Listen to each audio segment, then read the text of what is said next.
Okay, today we are going to replace the rear rotors. So I had previously upgraded the front ones to some cross-drilled ones. I got another video for that. Today we're going to do the rear.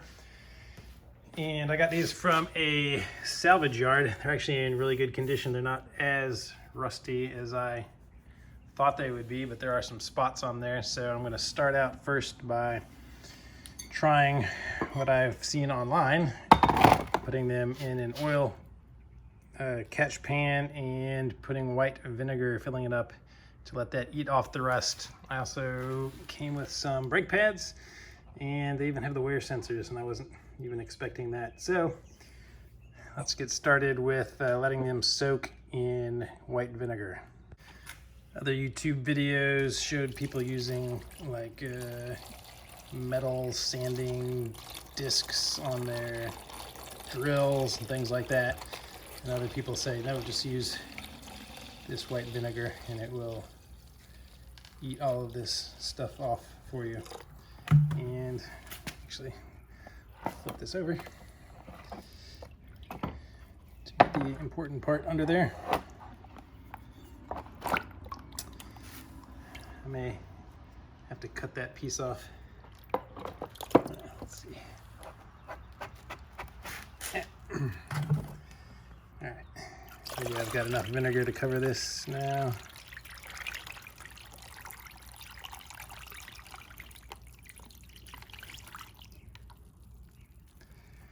Yeah, it's a crappy pan. This was a whole gallon. And there we go. Okay, just big enough to press it down under there. So we'll let this chew away at the rust for a little bit. Okay, here is the rotor. After about an hour, you can see bubbles all around here where it's coming through the holes, and you can see some gunk sitting around it. So I just have some 3M pad, and now it's soft enough where I can just rub off the excess.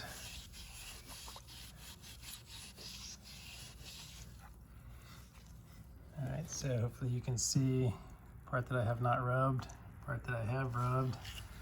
This stuff is just coming off easily.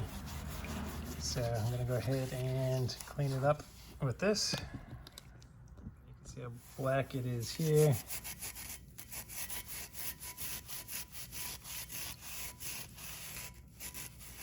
And a couple little wipes, and it's nice and shiny. All right, and here's the side-by-side comparison of dirty rotor, cleaned rotor. I'm gonna go ahead and take some brake cleaner, rinse it off with some water, and then scrub it down with some brake cleaner just to make sure all the vinegar's off of it, and they're done. Okay, this is the left side, driver's side in my case, back. We took the wheel off, that's all we've done so far. Going to show you a little tour of what we're going to do. So this is the wear sensor. There's one connected to each pad back here on our caliper. Eventually I'm going to paint these and put a new sticker on them because they're looking old, but today we're going to remove the rotor and replace that in the pads. So a couple of things we're going to have to do. We're going to pull this pin right here, the cotter pin, and then we're going to be able to slide this pin out, which will let us remove this metal bracket that is holding these in here. We can pull out from each area here our sensor, and if you follow the sensor around, it comes back here. So one of the first things we can do is just disconnect it off of there, and it came back around here to this thing, which is also, there's our wear sensor going in, and then this other cable coming out, which is our ABS. So we're not gonna mess with that one, but as you can see, there's two little tabs, one on each side of this thing. And all right, so this thing is super frail and old, so that thing just cracked. But what we want to do is lift this metal thing up, and then we can disconnect our cable. Okay, I had to use 2 hands to do that. Just lift up on this side and this side, pull these little tabs apart, and then this swivels up. Now we can get access to this side. And that just pulls right out. And okay, next back on this side, you can see our brake line is coming down here. And there's a little bracket that holds our brake line on, and it has a small bolt right here. We're going to remove that bolt next. Using a small extension here to get back to it.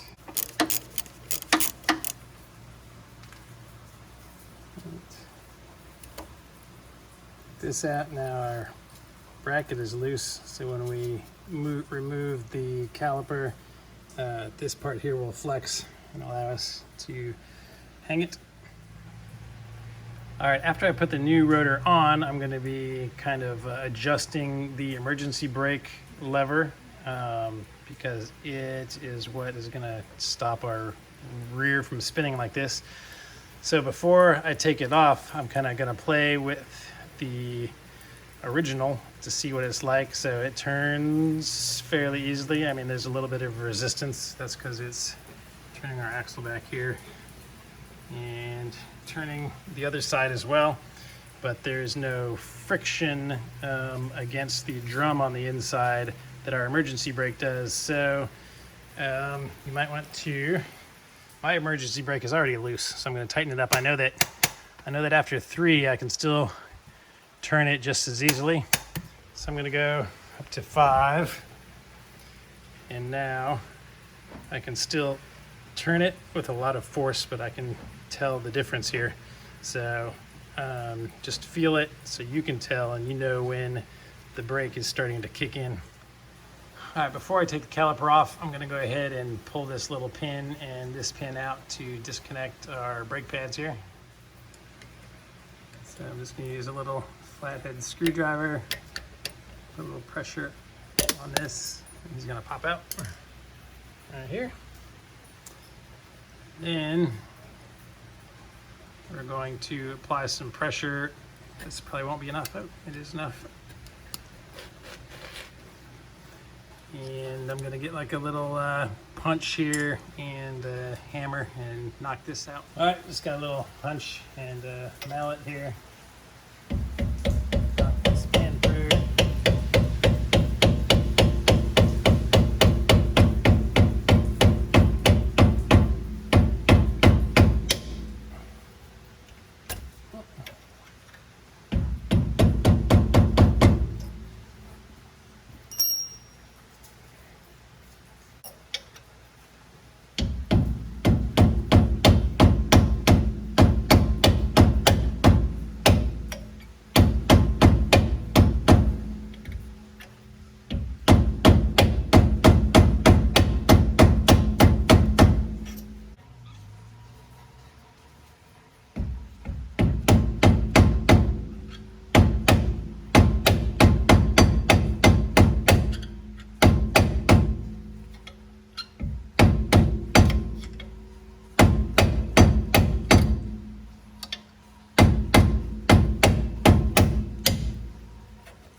Okay, once you get the pin out far enough, this spring-loaded plate is going to come out, and probably have to keep hammering this out the rest of the way because it's very stuck in there.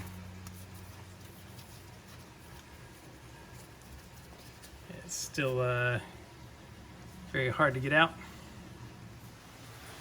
All right, a better idea than using a screwdriver, using an extra hex key thing. You won't damage it.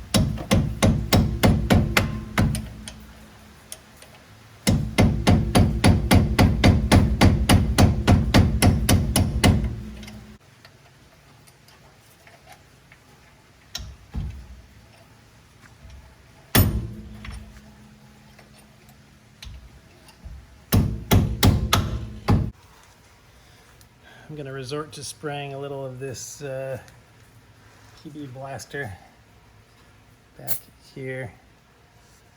Just a little bit on the pin.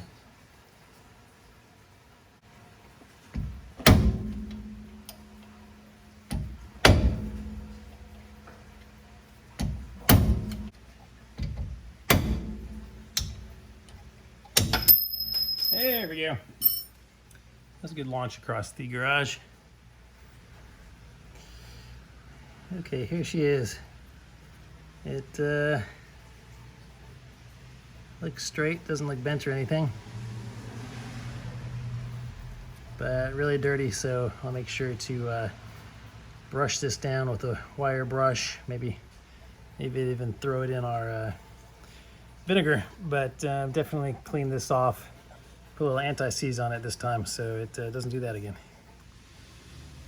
Okay, now that that is finally done, we can unclip our bracket here. Pull it out of the way. And then we can disconnect our sensors. You can see our sensors have a little clip holding them in place. You can just lift them right out gently, and they'll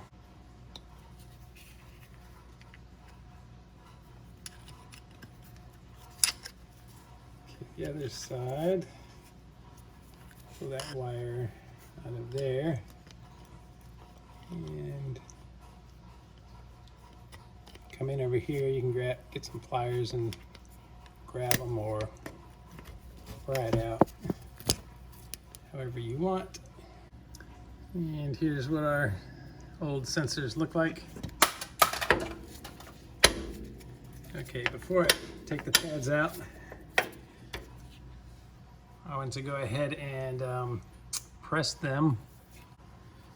Before taking the pads out, there is some pressure already applied to them. You can see that the pad right here is touching the rotor. It's already compressed. You can see these are what is pushing the pads into the rotors to stop the car. So in order to get them all the way off, I'm going to squeeze right here with some pliers to push these back in to the open position, because we're going to need them open to fit the new thicker pads in. When you do this, it's going to press brake fluid back up into the system. So what you really want to do is go to your brake fluid reservoir and open that up, and keep an eye on it as you're doing this to make sure it does not overfill. And that is located in the front of your car. Here is the cap. Touch this with my dirty glove, but there's a filter right here. You can see that. Move the fluid around. Mine is already pretty much filled to the top, so I'm going to keep a close eye on this. As I do this, if it starts, it's my air compressor. Sorry, if this starts filling up, I'm going to take a syringe and remove some of the brake fluid so we don't overflow here. Okay, I just do the channel locks with some electrical tape around them to keep it from scratching, or you can use a towel or somehow protect them. It doesn't matter too much on mine because I'm going to be repainting them anyway, but I just grab them right here and squeeze, and I don't know if you can see it, but I can feel it coming in. Okay, so that one is squeezed in, and now you can see how it's loose in there. So like I said, come back and check, and that didn't really move any, so I'm just going to repeat that on the other side and check your levels again. All right, after both sides are squeezed in, these are going to be super loose and easy to take out.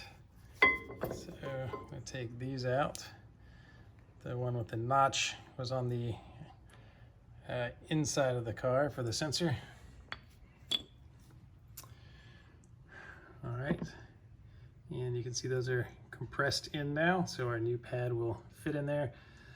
So now we're going to take off the caliper. We're going to remove this and this. These are hex, as you can see, and they are both 10 millimeter. So once I remove the caliper, before I do that, I'm going to get some zip ties ready because I'm going to hang this to keep the weight off of the wires. You don't want to hang it on that or the brake line. So this little mounting point is where I'll put the zip ties around it and mount this up. If you don't have a really long zip tie, you can always make one. Just attach 2 zip ties together. Now you got a long zip tie. So before I take this apart, I'm gonna get this ready. All right, I'm gonna loosen this with the 10 millimeter. Helps to have a nice long ratchet so you can get some torque on these things. And the top one,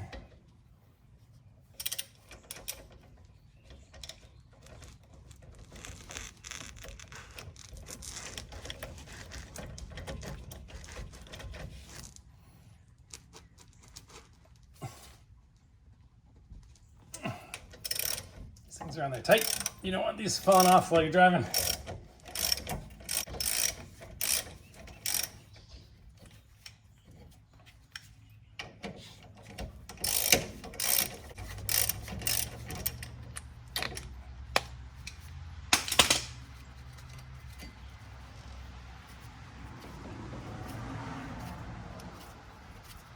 All right, your your caliper will come off after you take these bolts off, so hold on to it while you're removing them.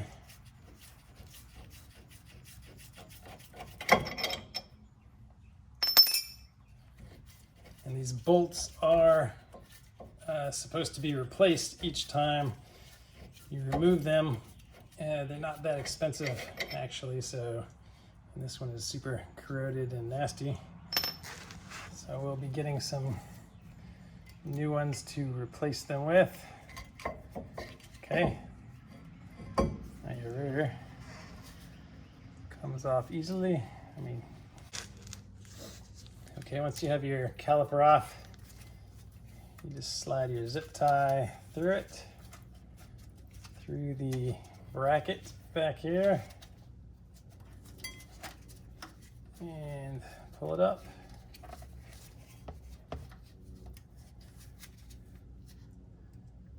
These zip ties together.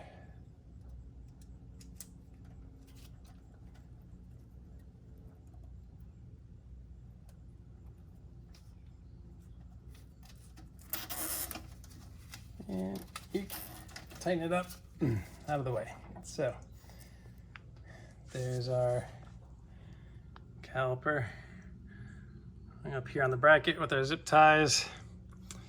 Now we can just take our rotor off. But you remember how I said we were going to adjust the brake? If you look through one of the holes, you will see a little thing with looks like some gears in there, and that is what actually tightens and loosens our emergency brake. So we'll get a better view of that in a minute, but this is how you can adjust it without removing your rotor, by sticking a screwdriver through here and clicking it either direction to tighten or loosen it.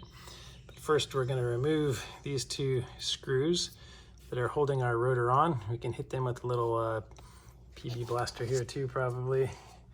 Wouldn't hurt. They've been on there for quite some time, I'm sure. Let that soak into the threads, and we'll just take those off with a Phillips. All right.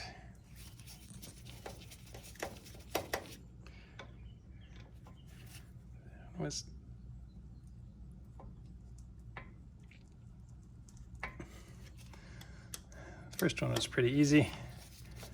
Second one is more stuck on.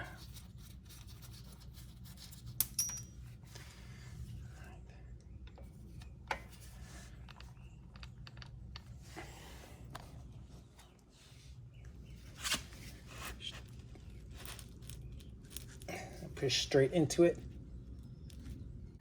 Use a screwdriver to hit it with a little blast of torque. That came off much better.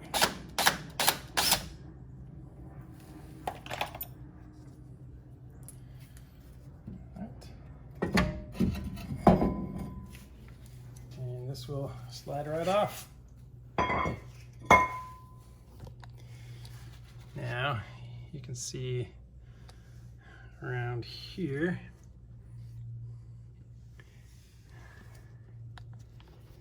okay, right under here,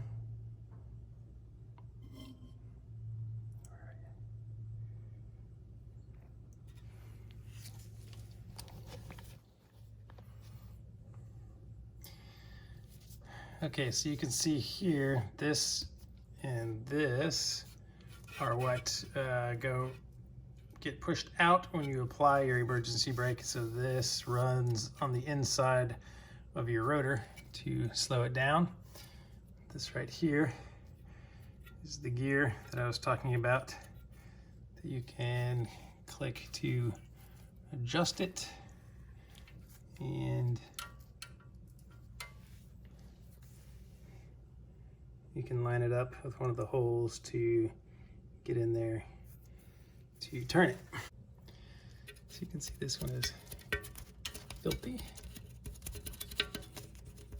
Spray it with a little brake cleaner and clean this whole thing up some. Got a new rotor on, same process as before. Line up the two holes that are countersunk with our screws. Put these here.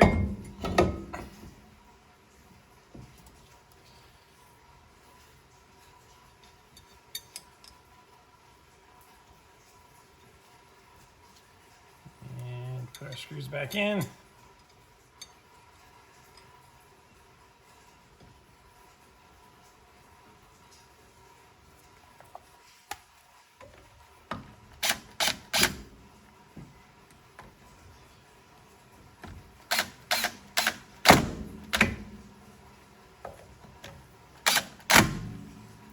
All right. And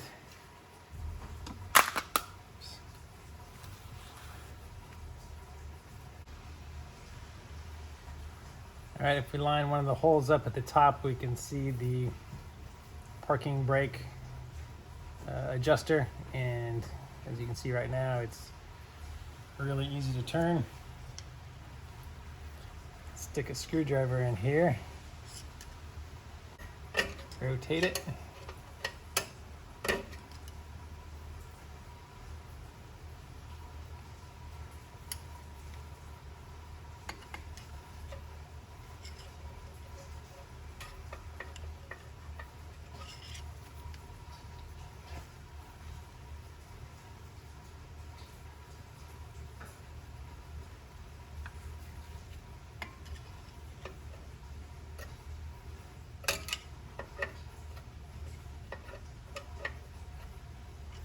and moving them up right now.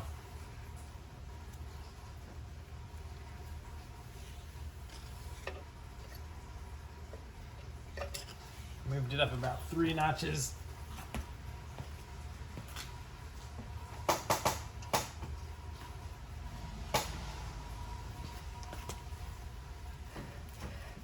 Now when I click the brake 5, it's much easier to turn than it was, so I think I loosened it by moving it up.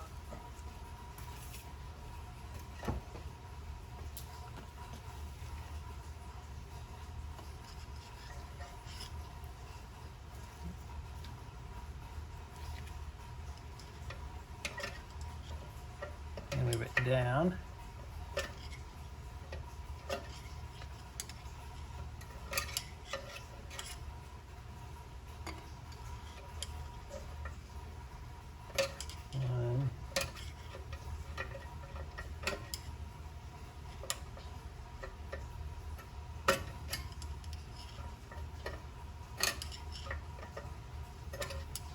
That rotated it down.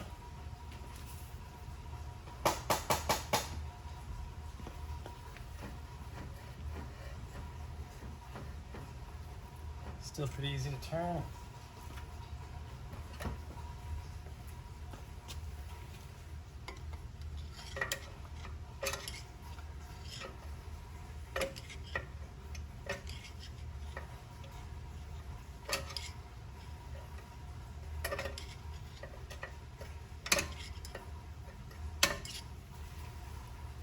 Okay.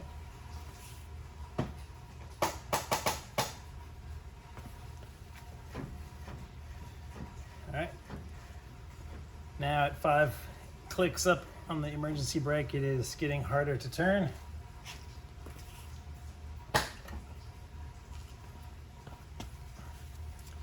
Do some more.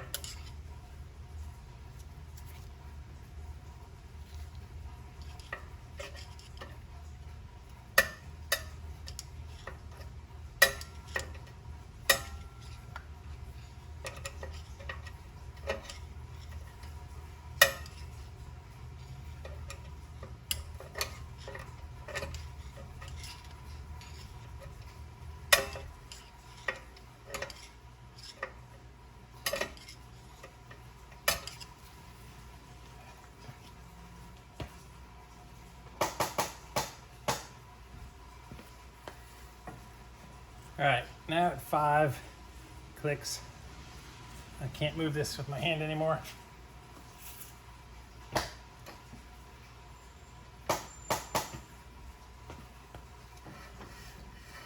Three clicks, I can hear it rubbing a little bit.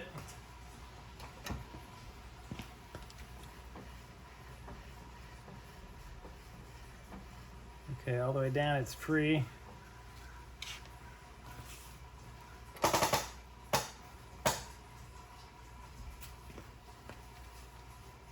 All right, so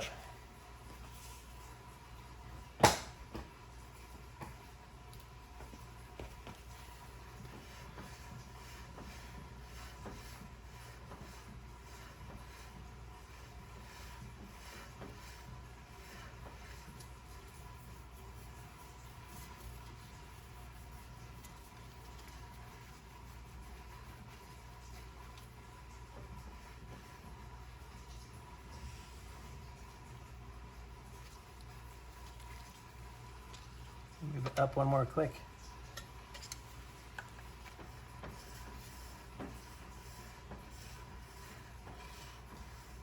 Okay, up one click and it's nice and free. Okay, I think that's how I want it. Okay, since our new brake pads have their own sensors, I'm gonna pop this little clip off and remove the sensor here. But these sensors never went off because the pad never got low enough, so I'm just gonna hold on to this one and keep it. Again, you can see our new pads actually have these things on the back of them that are gonna fit into the pistons, and if you look, you can tell this one is actually larger than this one. This one's smaller, so it forces them to go on in a certain direction because the piston on the bottom here is larger than the one on the top. So I turn them like this.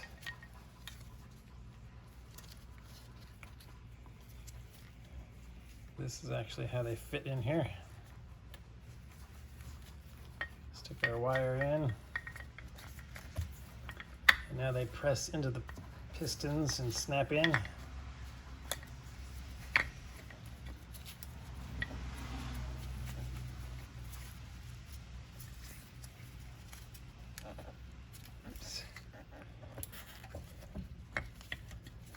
Cable is in the way here. Okay, so press those in. And now I can just cut our zip tie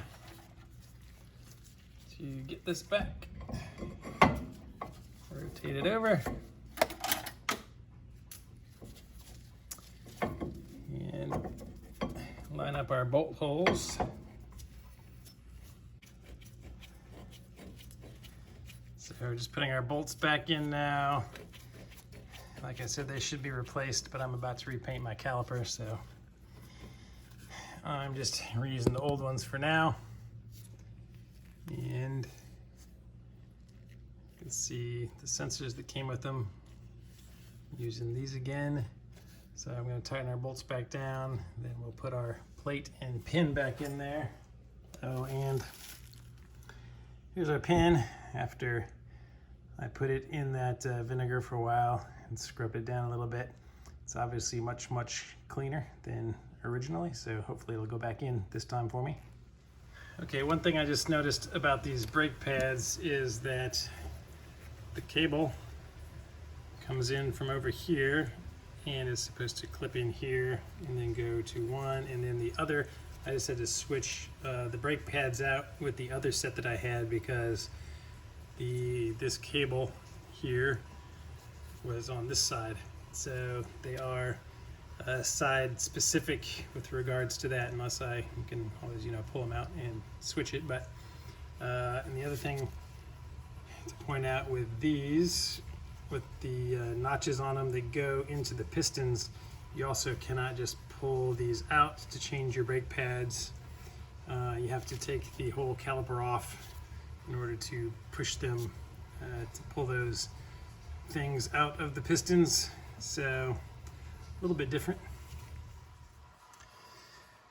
Okay, to finish up our sensor, tuck it in there, clip this onto our brake line. It runs around to the back. Don't forget to attach this right here, and then and plug it back into here and put our clip down. I'll do that with two hands. Okay, so that's how it's gonna look all plugged back up. And don't forget to come back into this side and replace our 10mm bolt to hold our bracket on. Okay, tuck our wire back into our metal bracket and get our metal bracket down into the middle.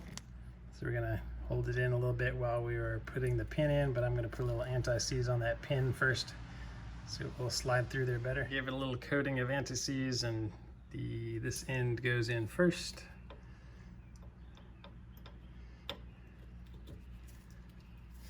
So, let's see if it's gonna wanna cooperate more. Okay, yes, good, it's going in, but got to hold our bracket down. Okay, so I'm gonna need two hands for this. Here, hold the bracket down with, okay, I can do it with one hand, there we go. Okay, to get the rest of the way, I'm gonna use two hands though, but as you see, just push this down, push our pin back in. All right, it actually slid in very easily this time, so that's a good thing. Might have to rotate it a little bit to get this pinhole towards you. And oh, it's kind of sharp. So the bottom of the pin is hitting this lip, so let me pop that over.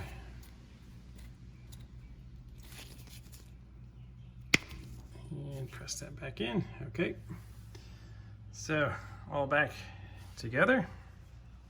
Okay, all that's left is we put our wheel back on and press the brakes several times before you go anywhere to get the fluid back into the pistons and get them so it's back touching your rotor. You can see that it's already oxidizing a lot just from the time that it's been sitting here with the liquids. It wasn't completely dry yet, but anyway, that's it. Get your wheel back on. Use your brakes a lot while you're going slow to make sure that everything is working well for you. Hope this helped. Please like and subscribe, and I'll keep the content coming.